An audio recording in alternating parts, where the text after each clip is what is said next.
무심코 내뱉는 몇 마디 말이 깊고 깊은 상처가 되기도 하고, 무심코 뱉은 몇 마디가 어떤 사람에게는 인생을 좌우할 만큼 위로가 되고 축복이 되고 격려가 되고 감사가 되는 언어가 있어요. 근데 이걸 인식하고 매일 대화하고 생각하고 말하는 사람은 한 사람도 없어요. 그래서 우리가 언제나 언어 선택은 굉장히 중요한 겁니다. 어떤 말을 하느냐에 따라서 그것은 한 사람의 인생을 송두리째 바꾸어 놓기도 하고 한 사람의 인생을 송두리째 파괴하기도 할 수 있어요. 따뜻한 말 한마디, 위로하는 마디, 격려하는 마디, 우리 말이 대화가 이렇게 되면 좋겠습니다. 그래서 예수 그리스도를 믿는 사람은 사실 언어도 주로 사용하는 언어가 감사합니다, 축복합니다, 고맙습니다, 늘 이래야 되는데 훈련이 되지 않았다가 보니까 파괴하는 말 또는 상대에게 깊은 상처를 남기는 말을 자기도 모르게 그냥 뱉어버리는 경우들이 많이 있습니다. 오늘의 이 본문은 우리가 이 땅에 사는 날 동안 얼마나 이 언어를 조심스럽게 다루어야 하는가 하는 부분과 밀접한 연관이 있습니다. 형제들아, 내가 법 아는 자들에게 말하노니 너희는 그 법이 사람이 살아있을 동안만 그를 주관하는 줄 알지 못하느냐.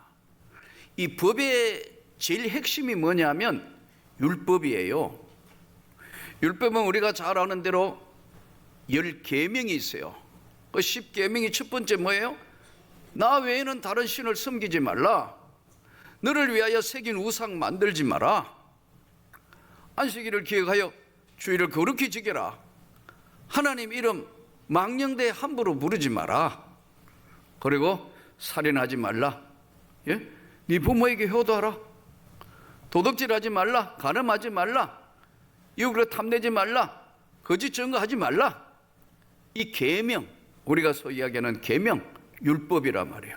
여기서 확대돼서 600몇 가지, 643가지, 645가지 분류하는 데 따라서 수많은 유대인은 율법을 만들어내었어요. 그러나 이 율법의 기능이 뭐냐 하면 죄를 지었느냐 안 지었느냐 하는 기준이 법이란 말이에요. 법. 그래서 지난 시간에 우리가 말씀을 통해서 로마서 말씀을 통해서 핵심이 뭐냐면 우리가 은혜 아래 사느냐 법 아래 사느냐. 저와 여러분은 은혜 안에 사는 자라는 거예요. 할렐루야.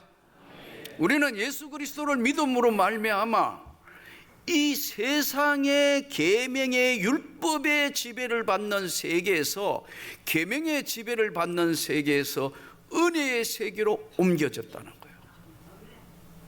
은혜의 사가 되었다는 거예요. 은혜는 내가 한 것이 아니고 하나님의 선택으로 말미암아 예수 그리스도를 믿음으로 말미암아 구원을 받은 전적인 하나님의 은혜로 율법의 세계 안에 갇혀있던 나를 하나님이 복음의 세계의 믿음으로 말미암아 은혜의 세계로 우리를 자리를 옮겼다는 거예요. 그러므로 내가 진실로 너희에게 이르노니 나를 믿고 또 나 보내신 이를 믿는 자는 영생을 얻었고 심판에 이르지 아니하느니라. 영생을 얻었고 이미 얻었어요. 얻었고 다시는 심판에 이르지 아니한다. 이 말씀을 핵심으로 풀어서 법 아는 자들에게, 너희가 법을 자꾸 이야기하니까 법 아는 자에게 내가 말하는데 그 법이 살아있을 동안 적용이 된다. 즉 율법의 세계에 있는 우리를, 세상 속에 살던 우리를 하나님의 법 아래로 은혜의 세계에 데려온 거예요. 그러면 나는 더 이상 그 법의 저촉을 받지 않는다. 단번에 영원히 제사함 주셨다. 단번에 영원히 제사함 주셨다. 과거에 지은 죄, 현재에 짓는 죄, 앞으로 알게 모르게 지을 모든 죄를 다 용서하셨다는 거예요. 이게 법정 용어로 이야기하면 검찰 용어로 공소권 없음, 이런 얘기입니다. 죄를 지었다. 그런데 이미 주님이 십자가에 모든 걸 다 십자가로 다 씻어버렸기 때문에 더 이상 공소권이 없다. 죽었다 이거예요. 우리도 예수를 믿음으로 내가 세상으로부터는 나도 죽었다 이거예요. 믿습니까? 근데 안 죽은 사람이 많아요. 이게 문제예요. 나는 예수를 믿음으로 내 옛사람은 죽었다 이게 이미 사망했고 죽은 거예요. 그러므로 나는 은혜의 세계에 다시 태어났다. 이게 본 어게인, 구원받았다는 거예요. 믿습니까? 이미 죽었다. 죄로 인하여 나는 죽은 나를 십자가의 보혈의 그 은혜로 은혜의 세계에 나를 끌고 왔기 때문에 더 이상 죄의 법에 나는 속하지도 않고 공소권 없어. 마귀가, 사단이가 아무리 나를 정죄하려고 그래도 이미 공소권이 없다 이거예요. 이게 바로 오늘 사람이 살 동안만 법의 적용을 받는다. 그 계명은 나를 끝까지 물고 늘어진다. 이 설명을 하기를 어떤 여자의 비유를 했는데, 어떤 여자가 남편이 살아있는데 다른 남자와 이상한 관계를 맺으면 그는 음녀라고 이야기하지만, 남편이 죽고 난 이후에 정식으로 남편이 죽은 이후에는 그 법에 적용이 되지 않는다. 남편이 죽으면 남편의 법에서 벗어났다. 이렇게 지금 설명을 하고 있어요. 공소권 없다 이거예요. 은혜의 세계에 사는 자가 맞습니까? 그러니까 은혜의 세계에서 들어온 자는 율법은 죄를 자꾸 드러낸다고요. 근데 율법의 기능이 틀린 게 아니고, 율법도 중요한 게 뭐냐면 죄를 지은지 안 지은지 율법이 없으면 모르는데, 율법이 있으므로 그걸 깨닫게 한다. 아, 내가 잘못했구나, 또 화냈구나, 또 이거 하나님 앞에 게으르구나. 그래서 주님 용서하십시오. 그러면 이건 뭐냐?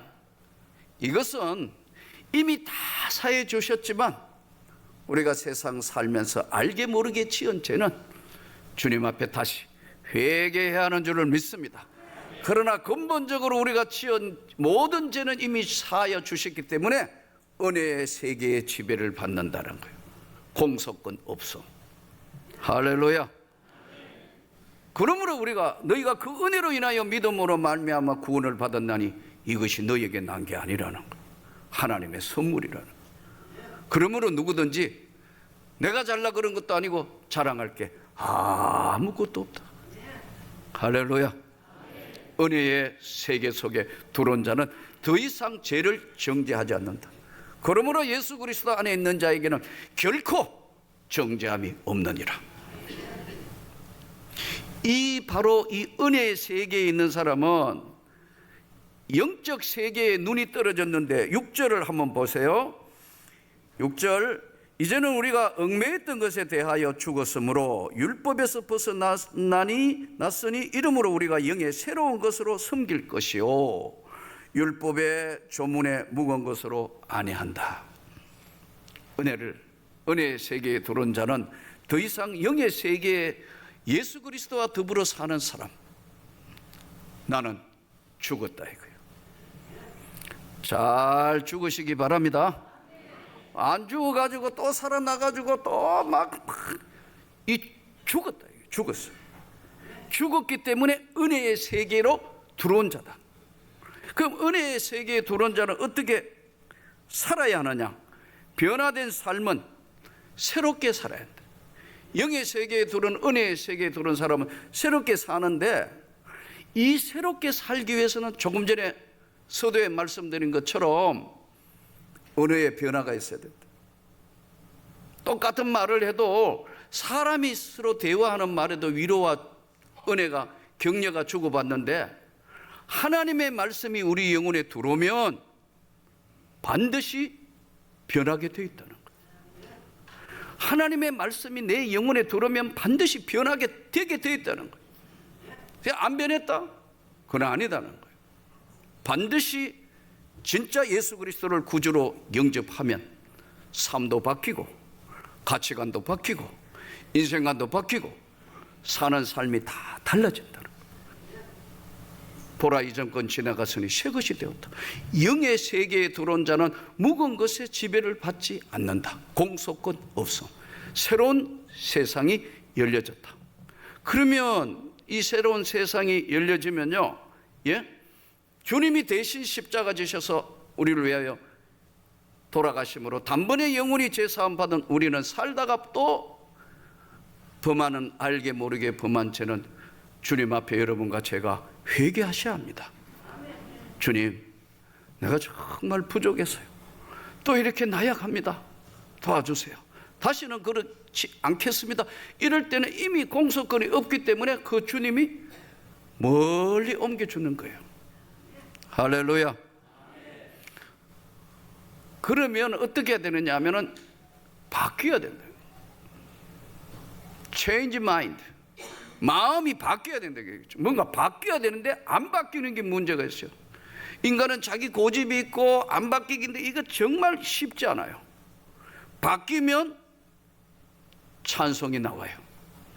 바뀌면 얼굴 표정이 달라졌어요. 바뀌면 삶의 모든 슬픔과 고통과 아픔이 최고의 기쁨으로 바뀌어지는 거예요. 슬프고 외롭고 힘드는 이런 일들이, 애통하는 일들이 기쁨으로 바뀌는 거예요. 교회 봉사가 즐거운 거예요. 하나님 앞에 드림이 감사가 되는 거예요. 기도만 해도 눈물이 나는 거예요. 이건 뭐냐면 바뀌었다. 은혜의 세계에 들어왔을 때는 잠시 잠깐 우리가 죄가 나를 건드리거나 죄의 유혹이 나를 무너뜨리거나 할 때 잠시 무너질 수는 있지만 근본적으로는 절대로 무너지잖아요. 왜요? 은혜의 지배를 받기 때문에. 더 이상 죄의 지배를, 법의 지배를 받지 않는 공소권 없음. 누가? 주님이 대신하신다. 우리가 찬양이 나오고 우리 삶에 하나님의 영광이, 내 애통과 고통과 아픔이 주님 앞에 찬양이 되고 믿음이 되고 감사가 되고, 환경은 별로 바뀐 거 없는데도 내가 뒤집어 써야 될 수많은 죄의 오염과 죄의 고통에서 내 마음의 영혼에 훌훌 날아가는 기쁨이 넘치는 것. 이것이 바로 은혜의 세계에 초대된 자, 영의 세계에 사는, 율법이 아니고 영의 세계에 율법의 무거운 것들을 다 버리고 계명이 타고 들어오고 율법이 한데 율법이 틀린 건 아니지만 그 죄가 나를 어찌하지 못한다는 것. 할렐루야. 그렇게 살려면요, 공부를 해야 돼요. 공부 중에 제일 큰 공부가 마음 공부요. 우리가 학교 다닐 때, 어릴 때 보면 뭐 수학 잘하고 영어 잘하고 국어 잘하고 뭐 과학 잘하고 이것도 중요해요. 여러분 공부 잘했나요? 뭐 아무리 봐도 별로 잘한 거 안 같아. 물론 뭐 잘한 사람도 여기 뭐 아마 공부도 뭐 전교 1, 2등 하고 뭐 해서 공부 잘한 사람도 제가 알기로 몇 명 있어요. 그러나 대부분 뭐 석 뛰어나게 뭐 그런 공부도 중요해요. 틀린 것도 아니고요. 그리고 우리가 이게 우리 자녀들의 그걸 잘하기 위해서 거기 투자하고 유학 보내고 온갖 것 다 하잖아요. 그러나 진작 해야 될 게 뭐냐면 아이들에게 인격 공부를 시켜야 돼요. 인성 공부를 시켜야 된다고. 우리는 한 번도 이런 공부는 받아본 적도 없고 무조건 공부해가 남주냐, 어떻게 해야 되고 누구보다 이겨야 되고 뭐 하고 이것만 계속 교육을 받아왔다. 선진사회 보세요. 그렇지 않아요, 여러분. 이 학생이 이 좋은 대학의 최고의 대학에 와서 졸업 후에 다른 사람 생애에 어떤 기여를 할 수 있을까, 이런 거 생각한다고. 우리 뭐 몇 점 뭐 이거 아니, 그거하고 차원이 다른 얘기예요. 근데 이게 하루아침에 되는 게 아니고 훈련을 해야 된다니까요. 근데 한 번도 훈련해 본 적이 없어요. 예? 어려서부터 계속 뭐 교육 자체가 대통령으로부터 시작해가지고 어릴 때는 된다 하다가 내려가가 장관 된다가 그러다가 내려가다가 나중엔 더 내려갈 데 없이 돼본다. 교육 자체가 이게 뭔가가 가치관이 기독교 가치관이 아니란 말이에요. 한마디로 얘기해서. 그래서 이거를 전부 낮고 하는 훈련을, 마음 공부를, 공부 중에 제일 큰 공부가 사실 인격 공부고 마음 공부예요. 근데 이게 대부분 보면 어른이 되어서 이게 갑자기 훈련하려니까 안 되는 거예요. 사실은 아기 때 이게, 아이들이 어릴 때 이게 훈련이 돼야 된다고. 이 아이들이 대부분 보면 12개월에서 14개월 되면 이제 자아가 형성된다 그래요. 여기는 뭐 의사 선생님들이나 아니면은 이걸 다루는 모든 분들이 동의하더라고요. 근데 4살쯤 되면 스스로 자제를 해요. 정상적인 애는. 막 아무데나 설치지 않고 아무데나 그렇지 않고. 근데 4살짜리 넘은 애가 막 집어 던진다, 막 엎어진다. 이건 교육을 안 시키고 그랬다. 부모가 기다려줄 줄 알고 훈련하고 그러면 그러면 이렇게 자꾸 랜딩을 시키고 훈련을 시켜야 된다. 안 그러면요, 이런 애들은 분노 조절 장애가 생겨서 대부분 보면 뇌의학으로 보면 중뇌와 전두엽이 있는데, 인문사회와 EQ가 발달된 사람은 전두엽이 발달된 사람, 중뇌가 발달된 여기는 동물적 본능하고 똑같다. 근데 이게 훈련을 안 하면 중뇌만 커져본다. 그게 공격적이에요.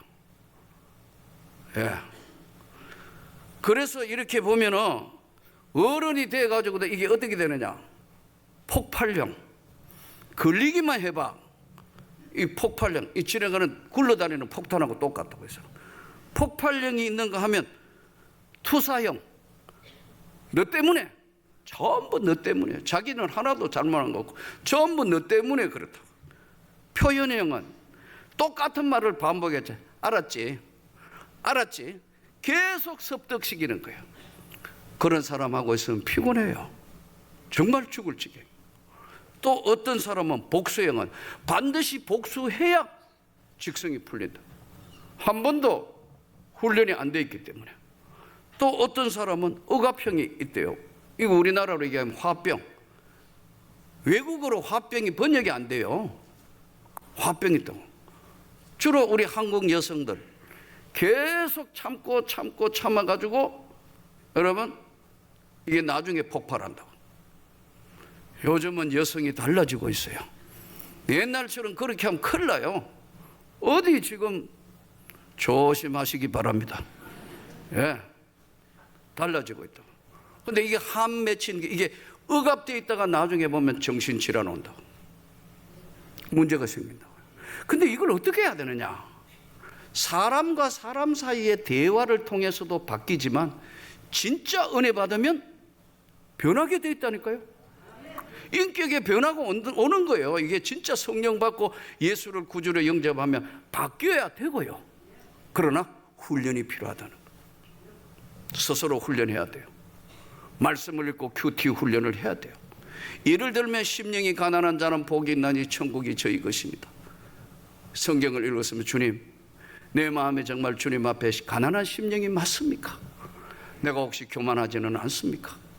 내게 뭐가 주님 부족합니까? 자꾸 주님을 찾아가며 닦고 또 닦고 마음 공부를 해야 된다는 거예요. 은혜 받았거나 안 되는 이런 건 하나도 안 하니까요. 전부 지금 폭발형, 투사형, 표현형, 복수형, 억압형 온갖 게 다 나오다가 보니까 조직체에 고통을 주고 가정에도 불행이 오고 어렵고 힘든 거예요. 이거 하려면은 하나님 말씀을 내 영혼에 담는 훈련을 자꾸 해야 돼요. 아멘. 이 훈련이 안 되다가 보니까 기독교인이면 그분 장로님이라 그러는데, 그분 권사님이라 그러던데, 그분 어느 교회 안수집사라 그러는데 왜 그런디? 그러면 이렇게 생각하면 돼. 공부 안 한 사람이네. 맞다니까요. 말씀 공부를 큐티하며 자기를 닦는 훈련을 수련을 전혀 안 하고 그냥 은혜만 받아가지고 하기 때문에 본인은 모르는 거예요. 본인은 모른다는 거예요. 한 번도 이런 경험을 안 해보기 때문에. 하나님의 말씀으로 잘 훈련되기를 축복합니다. 은혜는 은혜의 세계를 경험한 자가 후회 없이 살고 희망을 만드는 사람이에요. 하늘에서 온 능력의 세계를 경험한 자만이 하나님의 영광을 확신하며 자기 훈련을 할 수 있는 거예요. 작은 거라도 자꾸 돌아보는 훈련을 하는 거예요. 내게 이런 부족함이 있었구나. 주님, 내가 이걸 이기게 해주시라고. 가다가 보면 깎여서 주님의 모습을 닮아가는 것. 이것을 우리는 성경에서 성화 과정이라 그러는 거예요. 이걸 건너뛰게 되면은 은혜는 받았는데 은혜의 세계에 와 있지만 하나님과는 전혀 관계없는 문제가 생겨요. 제가 아는 어떤 목사님이 책을 하나 보내오셨어요. 책이 뭐냐면 자기 설교집이고 뒤에 간증을 쓴 책을 보내면서 목사님 은혜 받으셨는데 제가 이 간증을 썼는 건데 한번 읽어보세요. 그래서 왔어요. 이분이 이제 아마 신학교, 신학대학까지 갔는데 몸이 너무너무 아파셔가지고 포기하고 이제 어느 기도원에 가서 생활을 하신 것 같아요. 봉사를. 그러면 주님이 고쳐주실 줄로 믿고 가서 열심히 기도원 봉사했는데 뭐 병이 낫기는커녕 나았지도 안 하고 그냥 아프기만 하고 27살 먹은 아이가 백혈병으로 죽는 거, 암으로 죽는 거, 간암, 폐암, 온갖 질병으로 죽는 걸 눈으로 보면서 다 장례하고 있는데 어느 날 8년이 가까워했던 어느 날 어떤 여자분이 위암으로 돌아가시는가. 그런데 그 딸이 어머니를 안고 그렇게 애통하며 했는데 결국 어머니가 돌아가시자 그 어머니의 자매가 하나님은 없다, 안 계신다, 이렇게 결론을 내고 자기 보고도 쓸데없는 짓 하지 말고 집으로 돌아가라고 그랬다. 그래서 이제 집에 갔지만 뭐 몸도 또 영혼도 정말 고통스럽고 힘드니까 갈 데가 만만치 않으니까 집에 가도 마음이 몸해서 다시 기도원으로 돌아오는 그날 아무도 없는데 눈이 팍팍 내리는데 발자국 하나 없는 기도원 앞에서 들어가는 길목에서 하나님, 저는 정말로 어떻게 하면 좋습니까? 그런데 평소에 훈련한 바로 하나님의 말씀, 요한복음 14장 1절, 너희는 마음에 근심하지 말라, 하나님을 믿으니 또 나를 믿으라. 그 말씀이 콱 드는데 한순간에 근심 염려가 다 사라지더라. 그리고 아픈 통증도 절반으로 줄었다. 그래서 들어가서 기도하고 다시 내려와 복학해서 신학대학원에 진학해서 목사가 됐다. 그러면서 한순간에 고통이 없어진 건 아니지만 그 고통을 참고 견디고 마음이 바뀌니까 능히 감당할 수 있다. 그때 하나님이 던진 말씀이, 너는 지금까지 너의 고통을 나에게 맡긴다고 수없이 기도하고 했지만 진짜 맡긴 적이 있냐? 맡겨놓고 항상 찾아가지 않았느냐? 우리는 안 그런가요? 우리가 염려 근심 없다고 하지만은 기도해놓고 그 염려 근심을 다시 찾아간다고. 그래서 깨닫고 난 데는 전혀 다른 세계로 마음을 옮기고 기도했더니 나았다. 건강하다 지금. 그런데 말미에 하나님 없으니까 당신 내려가라 하는 그 사람이 지금 사모다. 지금 다시 어떻게 연락하고 해가지고 다시 만나서 사모가 됐다. 제가 박수를 쳤어요. 사랑하는 성도 여러분, 오늘 또 은혜의 세계에 들어온 자는 죄의 공소권 없음. 믿습니까? 그렇기 때문에 너희 모든 염려를 주님께 다 맡겨라. 오늘 또 믿음으로 한 주간 세상에 성례하는 여러분 되시기를 주의 이름으로 축복합니다.